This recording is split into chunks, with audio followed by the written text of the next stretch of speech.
नमस्कार साथियों, 10वीं कक्षा हिंदी विषय के अंतर्गत काव्य खंड का पहला पाठ साखी, इसके कवि हैं कबीरदास जी का पहला वीडियो 3 साखी अर्थात 3 दोहे आपके सामने चर्चा कर चुके हैं। अब हम चौथे दोहे से, चौथे साखी से यहाँ शुरुआत करेंगे।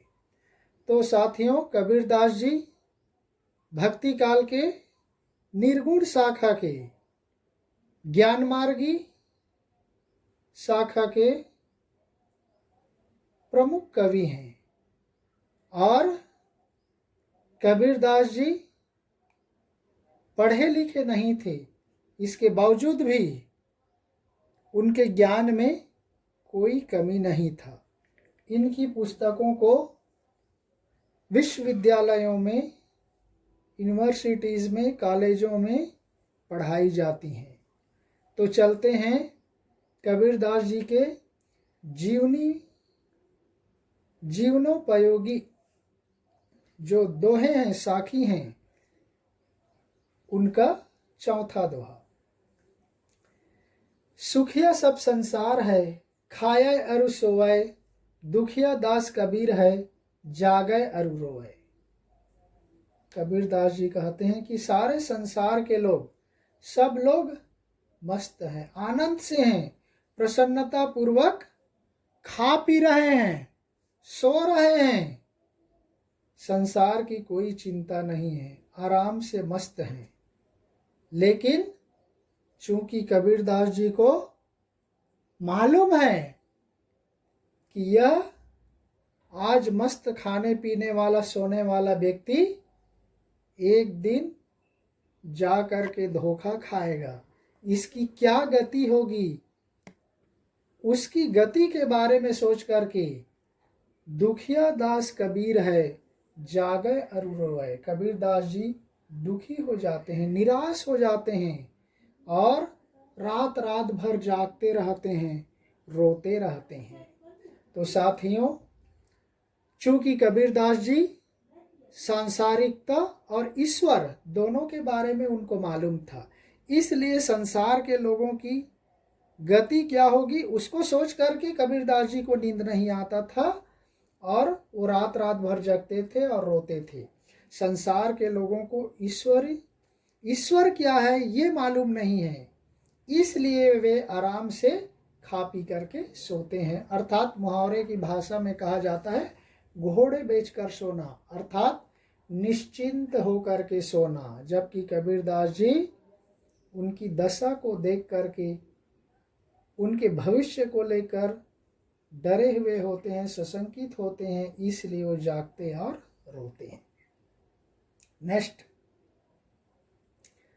5वां दोहा देखिए, 5वां साखी। ये भगवान से बिछुड़ने पर भक्त की क्या दशा होती है, इसका वर्णन यहाँ पर कवि ने किया है। बिरा भुअंगम तन बसै, मंत्र न लागै कोई, राम वियोगी ना जीवै, जीवै तो बावरा होई। कबीरदास जी कहते हैं कि बिरा भुअंगम तन बसै, जिसके शरीर में उस राम से अर्थात ईश्वर से बिछुड़ने का जो दर्द होता है, उस दर्द का उपाय कोई भी मंत्र नहीं कर सकता। उसके उपाय को कोई तंत्र मंत्र की शक्ति से हल नहीं कर सकते। उसके शरीर में तो वह ईश्वर से बिछुड़ने का जो दर्द है, वह वियोग रूपी सांप है, वह विरह रूपी सांप है, उसको डस लेता है और उसके डसने का, उसके उपचार का कोई मंत्र किसी के पास नहीं होता। तो इसलिए वह वियोग रूपी सांप के डसने से रूपक अलंकार है, उसका कोई मंत्र नहीं होता और वह व्यक्ति राम वियोगी ना जीवै, जीवै तो बावरा हुई। और वह राम से बिछुड़ने वाला, राम से विरक्त होने वाला व्यक्ति जीवित नहीं रह सकता, नहीं जीता है, मर जाता है, और जिंदा भी रहता है, जीवा तो बावरा होई, और यदि वह जीवित भी रहता है तो वह पागल हो जाता है, वह संसार के लोगों के लिए पागलों जैसा हो जाता है। तो साथियों, ईश्वर से बिछुड़ने का कोई मंत्र नहीं होता। जो उससे बिछुड़ गया तो वह हमेशा के लिए बिछुड़ जाता है। फिर उसके वियोग में न तो वह जीवित रहता है और न ही मर जाता है, और जीता भी है तो वह पागलों की तरह हो जाता है। नेक्स्ट, ये महत्वपूर्ण है, अक्सर परीक्षाओं में पूछ दिया जाता है। निंदक नेड़ा राखिए, आंगन कुटी बंधाई, बिन साबण पानी बिना, निर्मल करे सुभाई। कबीरदास जी निंदा करने वाले व्यक्ति के बारे में बताते हैं। निंदा करने वाले व्यक्ति को अपने पास, यहाँ तक कि अपने घर के आंगन में एक झोपड़ी बना करके रखना चाहिए। जैसे यहाँ पर झोपड़ी है, देखिए घर के आंगन के, घर के सामने में जो आंगन है उस आंगन में एक झोपड़ी कुटी बना करके रखना चाहिए। और ऐसा करने से वह क्या करता है, बिन साबण पानी बिना, निर्मल करे सुभाई। वह हमारे शरीर के अंदर को, हमारे स्वभाव को, हमारे चरित्र को, हमारी आदत को बिना पानी और बिना साबुन के स्वच्छ कर देता है, पवित्र कर देता है, हमारे स्वभाव को सुधार देता है। जैसे हम अपने शरीर को सुंदर बनाने के लिए, शरीर को सुगंधित करने के लिए हम नहाते वक्त तरह तरह के एक से एक सेंटेड सुगंधित साबुनों का प्रयोग करते हैं, क्रीम का प्रयोग करते हैं, और बताते हैं कि हम बहुत स्वस्थ हैं, हेल्दी हैं। हमारे मन का जो अहंकार है, दुर्विकार है, मानो सब साफ हो गया।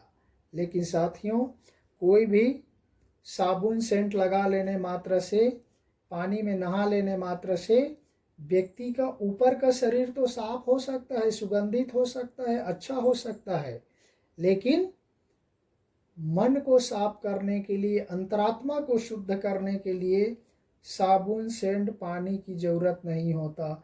उसके लिए तो कबीरदास जी बोलते, ये निंदा करने वाला व्यक्ति ही है जो हमारे पास रहकर हमारी बुराइयों को एक एक करके दूर कर देता है, और उसी से हमारा स्वभाव, हमारी आदत पवित्र हो जाता है, शुद्ध हो जाता है, निर्मल हो जाता है। और जैसे ही हमारे मन से दुर्विकार, दुर्गुण, बुराई दूर होता है, हम ईश्वर के नज़दीक पहुंच जाते हैं, और हमारा जीवन मानो सफल हो जाता है।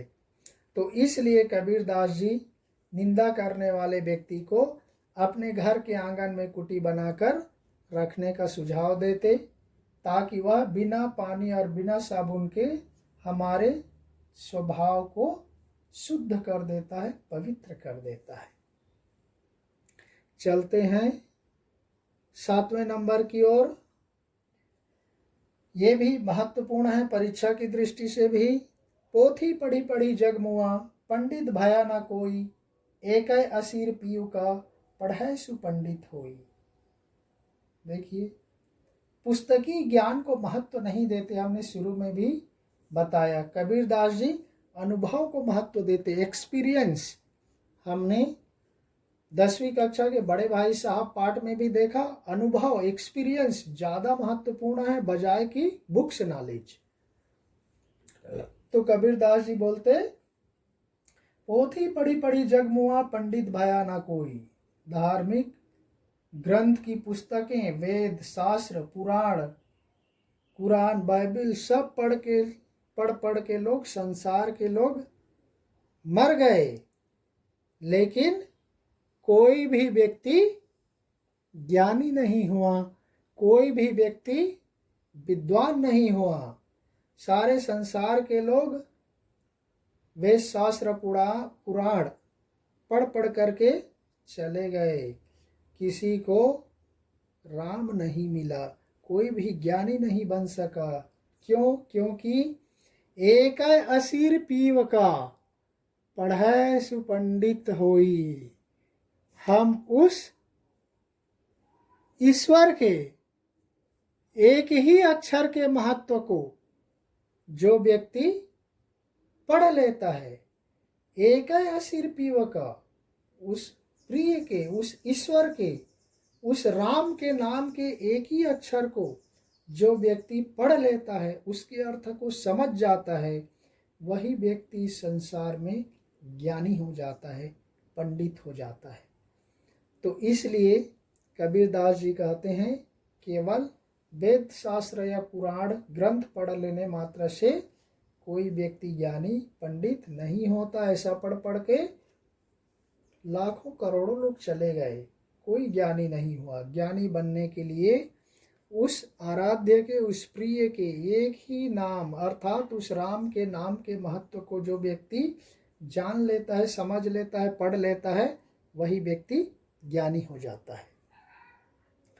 लास्ट है साथियों 8वां नंबर का, हम घर जालिया आपड़ा लिया मुराड़ा हाथी, अब घर जाला ताश का जे चले हमारे साथी।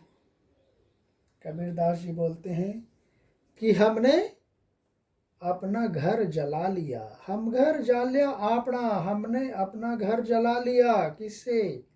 स्वयं के हाथों से जलती हुई मसाल लेकर, जलती हुई लकड़ी लेकर हमने अपना घर जला लिया। और अब घर जालाऊं ताश का जे चले हमारे साथी, हम उसके घर को भी जला देना चाहते हैं जो हमारे साथ चलना चाहता है। अर्थात प्रत्यक्ष में जाकर किसी के घर को यहाँ आग लगाने का आशय नहीं है साथियों। घर जलाने का मतलब है इस शरीर को भी घट कहा जाता है, घड़ा कहा जाता है। और इसलिए इस शरीर के अंदर आपको बिहारी के दोहे में मिलेंगे, बैठी रही अति सघन बन, पैठी सदन तन माह, शरीर रूपी घर। तो यहाँ पर घर जलाने का मतलब है अपने शरीर के अंदर के बुराइयों को जलाना, नष्ट करना। दुर्विकार है, अज्ञान है, अहंकार है, काम, क्रोध, लोभ, मोह, ये सारे दुर्विकारों को जलाने से आशय है घर जलाना। और मुराड़ा जलती हुई मसाल किसका प्रतीक है? ज्ञान का प्रतीक है। हम उस ज्ञान से हमारे शरीर के अंदर मन में जो भी दुर्विकार है उस सबको नष्ट कर देना, तभी व्यक्ति ईश्वर के नज़दीक जाता है।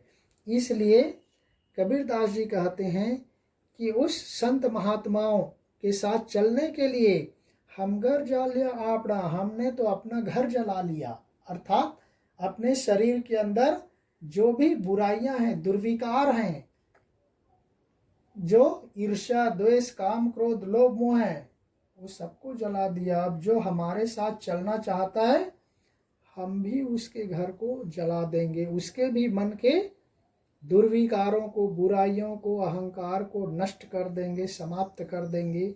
तब वह व्यक्ति हमारे साथ चल सकता है, जा सकता है। क्योंकि कोई भी साधु महात्माओं की संगति करने के लिए किसी संसारी व्यक्ति को अपने साथ ऐसे ही नहीं ले जाते।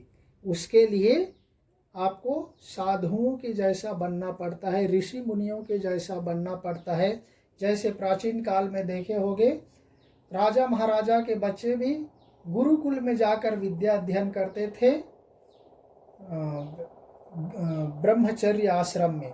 तो वहाँ पर उन राजपुत्रों को भी साधुओं के वेश में, मुनियों के वेश में तैयार करके भेजते थे, न कि राजसी वेश में। तो इसलिए उनके साथ चलने के लिए हमारे मन के जितने भी दुर्विकार हैं वो सबको नष्ट करना पड़ेगा। तब हम उन साधु महात्माओं की संगति में चल सकते, आगे बढ़ सकते। और फिर हमारा